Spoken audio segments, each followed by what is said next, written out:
상가 건물을 소유하고 계시거나 상가에서 사업체를 운영하시는 분들, 머리 아픈 상가 임대차 보호법 때문에 고민 많으셨죠? 복잡한 법 조항은 물론이고 내 상황에 정확히 어떻게 적용되는지 몰라 답답하셨을 거예요. 하지만 상임법은 임대인과 임차인 모두의 소중한 자산과 권리를 지키는 핵심 방패와 같습니다.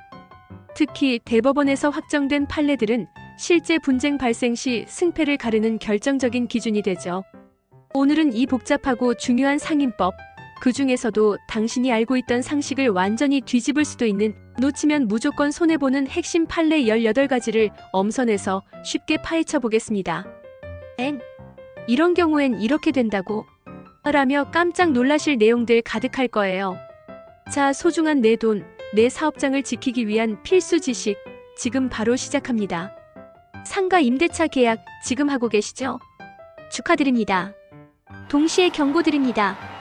당신이 상임법에 대해 착각하는 단 한 가지 때문에 지금 당장 수천만 원, 아니 수억 원의 손해를 볼 수도 있습니다.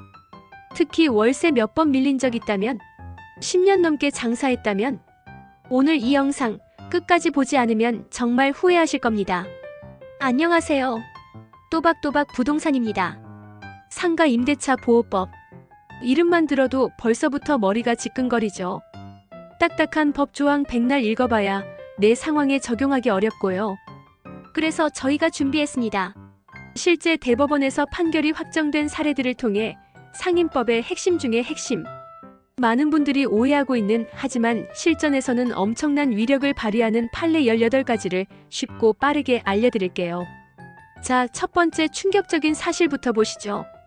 첫 번째, 환산 보증금 초과하면 자동 연장 절대 안 된다고요. 많은 분들이 상임법 적용된다고 생각하지만 사실 상임법의 가장 핵심적인 보호장치들은 환산 보증금 기준을 넘어서면 적용되지 않습니다. 환산 보증금은 보증금 플러스 월세 곱하기 100을 한 값인데요. 이게 지역별 기준 금액을 초과하면 상임법이 보장하는 묵시적 갱신, 즉 자동 연장이나 임대료 5% 상한선 같은 보호를 받지 못해요. 2025년 현재 기준 서울은 9억 원, 수도권 과밀억제권역 및 부산은 6억 9천만 원, 광역시 등은 5억 4천만 원, 그 외 지역은 3억 7천만 원입니다. 가장 중요한 체크포인트는 지금 당장 내 환산 보증금을 확인하세요. 만약 초과한다면 계약기간 만료 전에 임대인과 반드시 명확하게 재계약 의사를 주고받으셔야 합니다. 안 그러면 어느 날 갑자기 계약이 끝날 수도 있어요. 두 번째, 고액 임차인, 계약 기간 중에도 나가달라 통보받으면 어쩌죠? 앞서 말한 환산 보증금을 초과하는 계약은 상임법이 아닌 민법 적용을 받게 됩니다. 민법에서는 임대차 기간 약정이 따로 없을 때 임대인, 임차인 모두 계약 해지를 통보할 수 있어요.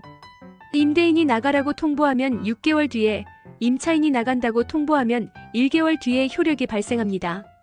여기서 무서운 함정은 환산 보증금 초과 임차인은 묵시적 갱신이 안 되잖아요. 그래서 임대인이 계약 만료 직전에 나가달라 통보하면 기간 계산해서 나가야 하는 상황이 생길 수도 있습니다. 하지만 딱 하나 남은 강력한 무기 하나, 환산 보증금을 초과하더라도 상임법상 계약갱신 요구권은 최초 계약일로부터 10년까지 행사할 수 있습니다. 이 권리는 절대 잊지 마세요. 세 번째, 임차인이 계약 만료 당일에 계약 끝 통보해도 된다고요? 이게 가능하다고.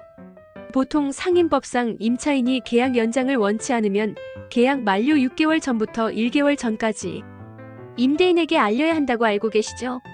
근데 대법원 판례는 다릅니다. 대법원은 임차인의 계약갱신 거절은 계약 만료일 그 당일까지도 유효하다고 판단합니다. 임대인분들 특히 주목! 임차인이 6개월에서 1개월 사이에 아무 말 없었으니 자동 연장이라고 안심하고 있다가 계약 만료일 당일에 저 오늘부로 나갑니다 라고 통보받으면 낭패 볼 수 있습니다. 임차인은 만료일에 맞춰 퇴거할 수 있어요.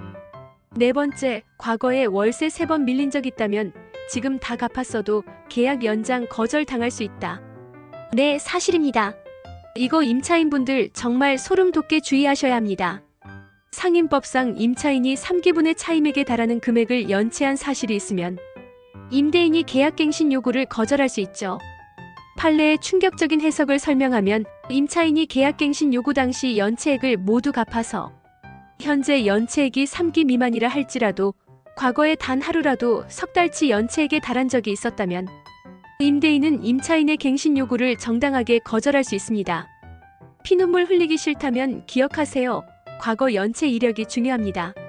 갱신 요구 시점에 딱 2달치만 밀렸더라도 예전에 잠깐이라도 3기 연체액을 찍은 적이 있다면 임대인은 합법적으로 당신의 계약 연장을 막을 수 있습니다. 월세는 절대 네버 밀리면 안 됩니다. 이건 상가 운영의 생명줄과 같습니다. 5번째, 권리금 회수하고 싶다고요? 그럼 이것부터 하세요. 안 하면 끝입니다. 상임법은 임차인이 어렵게 쌓아 올린 권리금을 회수할 기회를 강력하게 보호해줍니다. 임대인이 정당한 이유 없이 신규 임차인과의 계약을 방해하면 손해배상 책임까지 발생할 수 있죠. 하지만 이 보호를 받으려면 임차인이 반드시 해야 할 첫걸음이 있습니다. 임차인의 필수 의무. 임차인은 권리금을 지급하려는 신규 임차인이 되려는 자의 구체적인 인적사항을 임대인에게 명확히 제시하면서 주선해야 합니다. 이게 무슨 말이냐고요? 막연하게 어떤 사람이 제 가게 인수하고 싶어 해요라고 말하는 걸로는 안 됩니다. 이 사람의 이름, 연락처는 뭐고 이 사람이 보증금 얼마에 월세 얼마로 임대차 계약할 의사가 확실합니다. 라고 임대인에게 알려주고 계약 체결을 주선해야만 합니다. 이걸 해야만 임대인이 나중에 정당한 이유 없이 거절했을 때 비로소 임차인이 당신 때문에 권리금 못 받았으니 손해배상해라 라고 청구할 수 있는 정당한 근거가 마련됩니다. 6번째, 아니 방금 새 임차인 주선해야 한다면서요? 이럴 땐 안 해도 됩니다. 이거 모르면 헛고생. 앞선 내용과 연결됩니다. 그럼 무조건 새 임차인을 찾아서 임대인에게 주선해야만 권리금 보호받을 수 있을까요? 아닙니다. 예외가 있습니다. 만약 임대인이 애초에 신규 임차인과 계약 체결할 의사가 없다는 것을 확정적으로 표시했다면 이때는 임차인이 굳이 힘들게 새 임차인을 주선하지 않았더라도 임대인에게 권리금 회수 방해로 인한 손해배상을 청구할 수 있습니다.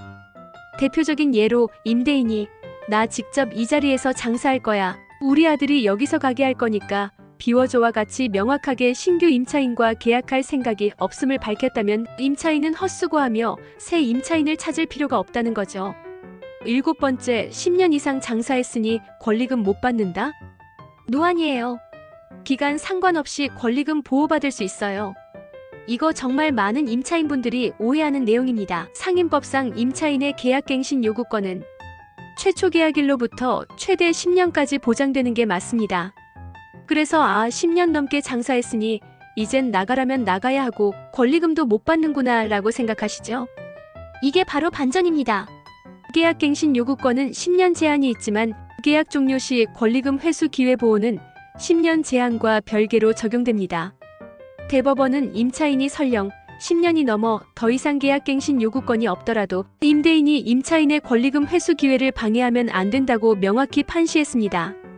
다시 한번 정리하면 1년을 했든 10년, 20년을 했든 임대차 기간이 끝나갈 때 임차인이 새로운 임차인에게 권리금을 받고 가게를 넘기려는 것을 임대인이 정당한 사유 없이 방해했다면 임대인은 기간에 상관없이 임차인에게 권리금 상당의 손해를 배상해야 할 책임이 생길 수 있습니다. 기간 제한 없이 권리금 회수 기회는 보호받을 수 있다는 점 꼭 기억하시고 절대 포기하지 마세요. 8번째, 상가 건물 경매 넘어가면 권리금 날린다던데. 이런 경우엔 살릴 수 있다. 절망하지 마세요. 임차하고 있는 상가 건물이 경매에 넘어가면 원칙적으로 임차권이 소멸되어 권리금 보호 규정을 적용받기 어렵습니다. 하지만 예외는 존재합니다. 권리금 보호가 가능할 수도 있는 경매 상황. 해당 건물의 선순위, 담보권자가 없어야 하고 임차인이 상임법상의 대항력을 적법하게 갖추고 있어야 하며 경매 절차에서 보증금을 전액 변제받지 못했을 때. 복잡하죠? 쉽게 말해 경매가 진행되더라도 임차인이 다른 채권자들보다 우선순위에 있고 대항력도 갖췄는데 그럼에도 불구하고 경매 배당에서 내 보증금 전부를 돌려받지 못했다면 이때 임차인은 계약 종료 시점에 경락인에게 내 권리금 회수 기회 보호해달라고 요구할 수 있습니다. 이 경우엔 꼭 전문가와 상담하셔야 합니다. 9번째, 매수인이 자꾸 잔금 안 줘서 속 터져요? 이거 타세요. 기다리다 지치지 마세요. 부동산 매매 계약에서 매수인이 계약금, 중도금은 잘 줬는데 잔금 날짜에 자꾸 약속을 미루는 경우, 심지어 이걸 악용해서 가격을 깎으려는 경우까지 있죠. 이때 매도인이 할 수 있는 강력한 법적 조치가 있습니다. 바로 이행채고입니다. 이행채고란 상대방에게 당신 계약서대로 잔금 치를 의무 이행해 라고 독촉하고 언제까지 이행하지 않으면 이 계약 해지하겠다는 의사를 명확히 통보하는 것을 말합니다. 가장 확실한 방법으론 매도인은 팔 건물의 소유권 이전 서류를 법무사 등에 맡겨두고 매수인께서는 날짜를 특정해서 예를 들면 2025년 5월 30일까지 저희가 맡겨둔 서류를 찾아가시고 잔금을 지급해 주십시오. 만약 그때까지 이행하지 않으시면 본 계약은 해제됨을 알려드립니다라는 내용 증명으로 매수인에게 통지하는 것이 일반적이고 확실한 방법입니다.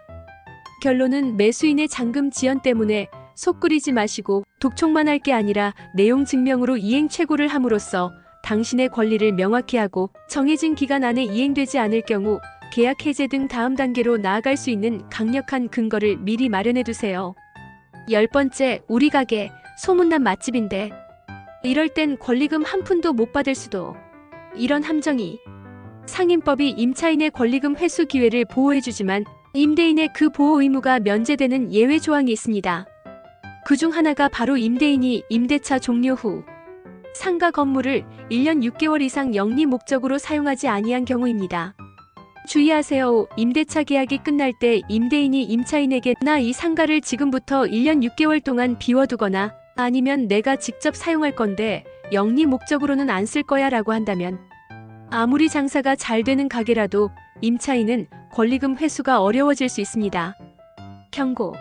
이 조항은 임대인이 권리금 지급 책임을 회피하기 위해 악용할 소지가 다분합니다. 임대인이 이런 주장을 한다면 그 의도의 진정성을 꼼꼼히 따져보고 임대인의 말이 사실인지 단순한 핑계인지 확인하는 것이 중요합니다. 11번째, 계약서에 나갈 때 권리금 포기 라고 썼는데 이거 효력 있나요? 답은 NO. 절대 속지 마세요. 상임법의 가장 강력한 원칙 중 하나가 여기 있습니다. 상임법 규정에 위반된 약정으로서 임차인에게 불리한 것은 효력이 없다는 것입니다. 이건 마치 주택임대차에서 임차인에게 불리한 특약이 무효인 것과 같은데요. 예시로 임대차 계약서의 특약사항에 임차인은 계약 종료 시 새로운 임차인 주선을 포기한다. 나중에 나갈 때 권리금을 일체 주장하지 않는다와 같이 임차인의 권리금 회수 기회를 포기하도록 강요하거나 이를 제한하는 내용은 모두 상임법 위반으로 무효입니다. 임차인은 이런 특약의 도장을 찍었더라도 나중에 정당하게 권리금 회수 기회를 주장하고 임대인이 이를 방해하면 손해배상까지 청구할 수 있습니다. 명심하세요. 임차인에게 불리한 특약은 법적으로 아무런 의미가 없습니다.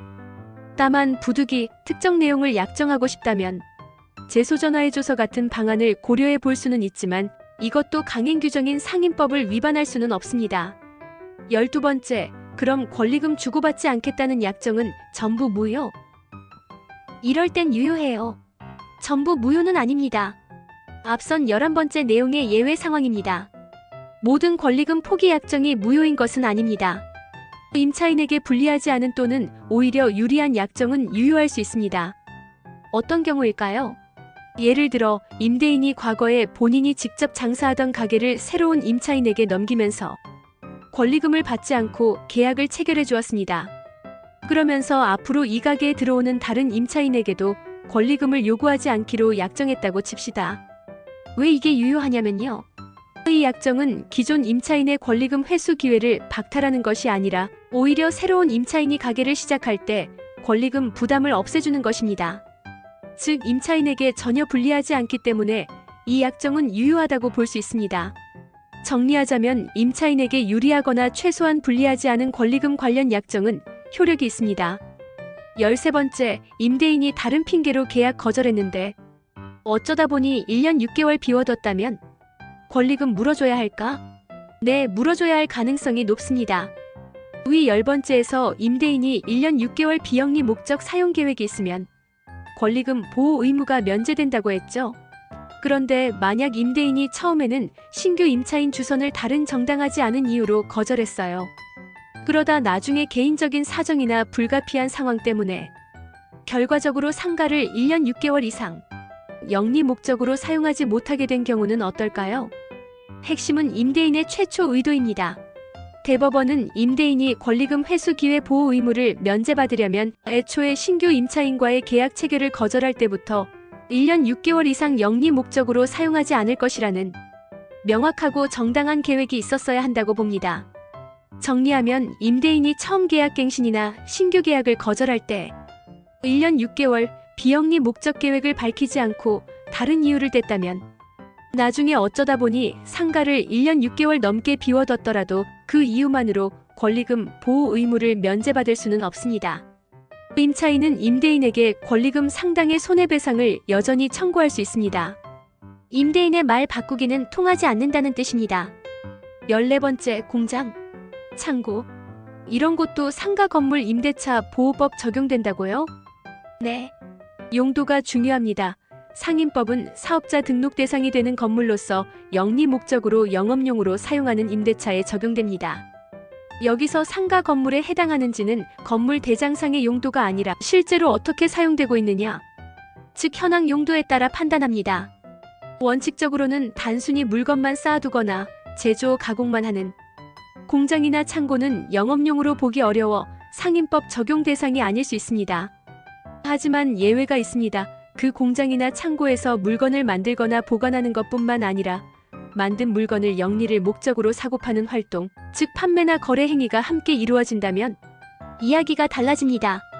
이런 경우에는 그 공장 창고도 상임법 적용 대상인 상가 건물에 해당될 수 있습니다.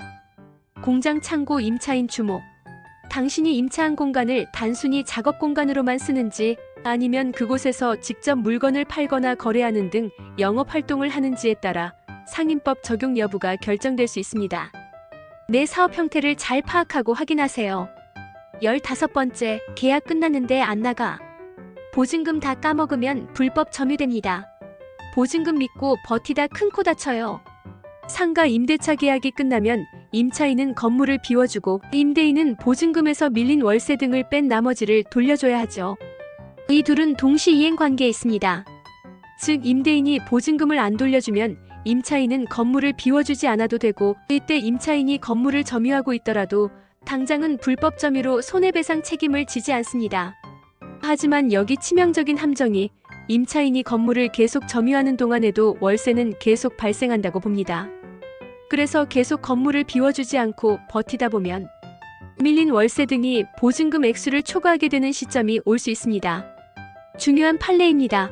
보증금이 연체 차임 등으로 인해 모두 소진되거나 심지어 마이너스가 된 시점부터는 임차인이 건물을 계속 점유하는 것은 정당한 권리 없이 점유하는 것이 되므로 불법 점유가 되어 임대인에게 손해배상 책임을 져야 합니다.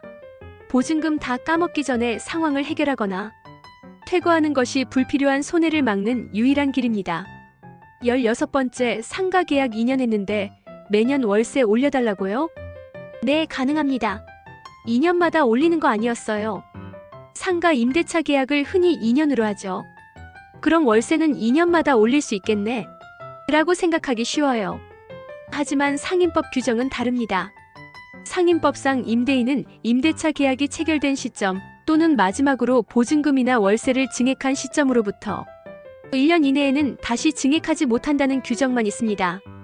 핵심 포인트는 2년 계약을 했더라도 계약 체결 후 1년이 지났거나 아니면 마지막으로 월세를 올려준 시점으로부터 1년이 지났다면 임대인은 법이 정한 범위 내에서 차임 증액을 청구할 수 있습니다.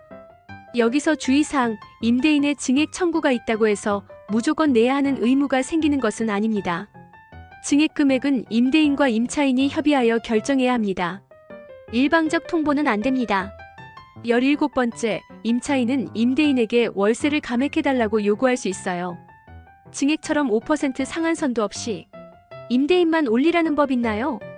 임대인만 차임을 올려달라고 할 수 있는 게 아닙니다. 시장 상황이 나빠지거나 주변 상권이 침체되는 등 임차 건물을 사용해서 얻는 이익이 줄어든 경우 임차인도 임대인에게 보증금이나 월세의 감액을 청구할 수 있습니다. 임차인의 감액 청구 특징은 임대인의 증액 청구와 달리 임차인의 감액 청구에는 5% 같은 상한선도 1년 이내에는 못한다는 기간 제한도 없습니다. 그렇다고 임차인의 감액 요구 또한 임대인이 무조건 받아들여야 하는 것은 아닙니다. 결국 차임 문제는 합의가 가장 중요합니다. 증액이든 감액이든 진솔하게 대화하고 협상하는 것이 가장 좋은 방법입니다. 18번째, 상가 임대인 대 주택 임대인, 계약갱신 때 역할이 완전히 달라요. 이거 모르면 갱신 타이밍 놓칩니다. 상가 임대차 보호법과 주택 임대차 보호법은 임차인을 보호하는 비슷한 목적을 가졌지만 임대인의 계약갱신 관련 역할에는 생각보다 큰 차이가 있습니다. 많은 분들이 단순히 갱신 거절 통지 기간만 다르다고 생각하는데요. 상가 만료는 6개월 전부터 1개월 사이, 주택 만료는 6개월 전부터 2개월 사이. 더 근본적인 차이는 상임법에서 임대인은 임차인이 계약 만료 6개월 전부터 1개월 사이에 계약갱신을 요구할 경우 정당한 사유 없이 거절하지 못한다고 규정합니다. 즉, 상가 임대인은 임차인의 갱신 요구가 있을 때 이를 함부로 거절하면 안 되는 다소 수동적인 역할에 가깝습니다. 주임법에서는 임대인이 임대차 기간 끝나기 6개월 전부터 2개월 전까지 임차인에게 갱신 거절을 통지하지 아니하면 묵시적 갱신이 된다고 규정합니다. 주택 임대인은 본인이 계약 종료를 원하면 정해진 기간 내에 임차인에게 나 계약 연장 안 할 거야 라고 통지해야 할 능동적인 역할이 있습니다. 이 차이를 정확히 알고 당신의 임대차 관계에 임해야 불필요한 분쟁이나 갱신 타이밍을 놓치는 일을 막을 수 있습니다. 오늘 다룬 내용들은 상가 임대차 관계에서 자칫 잘못 알면 큰 손해로 이어질 수 있는 중요한 쟁점들입니다. 꼭 기억하세요. 또박또박 부동산도 함께 기억해주세요. 구독, 좋아요는 사랑입니다.